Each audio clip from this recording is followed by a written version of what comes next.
அடையில்லாத சுவைதான் உன் பாசத்தில் கண்டேன் என் வாழ்க்கைக்கு ஒரு விடைதான் உண்மைகள் எங்கே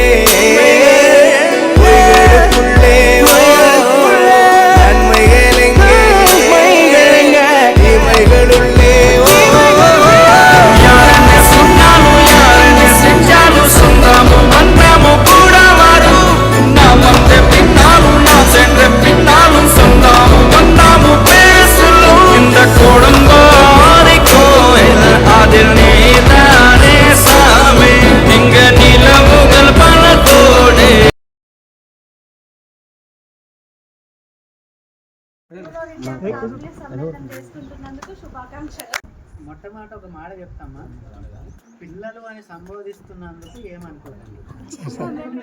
ఇంకా పిల్లలే మీరు అనుకోవచ్చు, మాకే పిల్లలే మీరు పిల్లలే కాబట్టి అట్లా భావిస్తాం. అయితే ఇక్కడనే ఉండటం కనుక ఏ కార్యక్రమాలకు పిలిచినా మీరు అంటే కార్యక్రమం నేను చేయడానికి రాను, మీరు దావతులో ఏమో ఆమెతో అయితే మంచి చెడ్డ అయితే రావడానికి మేము సిద్ధం. ఒకటి ఉన్నంతకాలం ఉంటుంది ఎక్కడెక్కడ ఏ దేశంలో పుడుతుంది, ఎక్కడ పెడుతుంది, ఎక్కడ పుడుతుంది, రకరకాల వస్తుంది. మీరు ఆడపిల్లలు ఎక్కడికెక్కడికో వెళితే సరే మీ సంగతి చెప్పిన, మగపిల్లలు అయితే ఇటు చుట్టుముట్టు అటు ఇటో ఉంటుంటారు. కానీ రేపటి విషయంలో మీరు అనుకున్నది ఇంతకుముందు ఎవరెవరికి ఆపదైన ఎవరి పిల్లాడు అన్నాడు, మీకు ఎలాంటి ఇబ్బంది కలిగిన మేము ఉంటామంటే వాళ్ళ సంసారాలను పెట్టుకుంటారా? 60 తర్వాత వచ్చేట్టు ఇప్పుడు సందే మీకు సలహా ఏంటిదంటే 20% ఇన్కమ్లో మీ కొరకు పొదుపు చేసుకో, లేకపోతే ఫ్యూచర్లో చాలా ఇబ్బంది ఉంది. ఏదైనా టెన్షన్ వస్తుంది, ఒకరొకరు చూస్తుంటారు ఏంటి వాళ్ళని ఒక్క చేయడానికి ఇష్టం లేదు. వచ్చినప్పుడు మాట్లాడు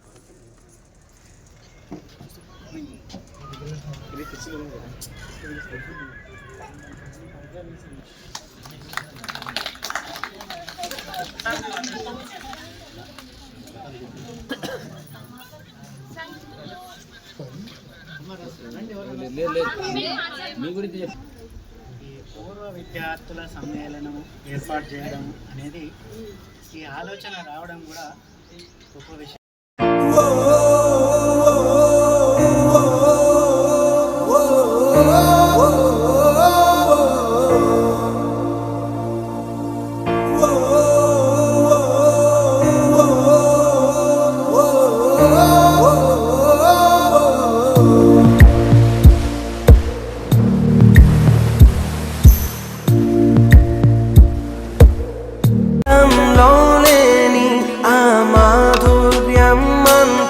మన బంధంలో కన్నా నే ధన్యున్ననుకున్నా, గుండెల్లో చెమ్మే కళ్ళల్లో చిమ్మే పండంటి జన్మే రాస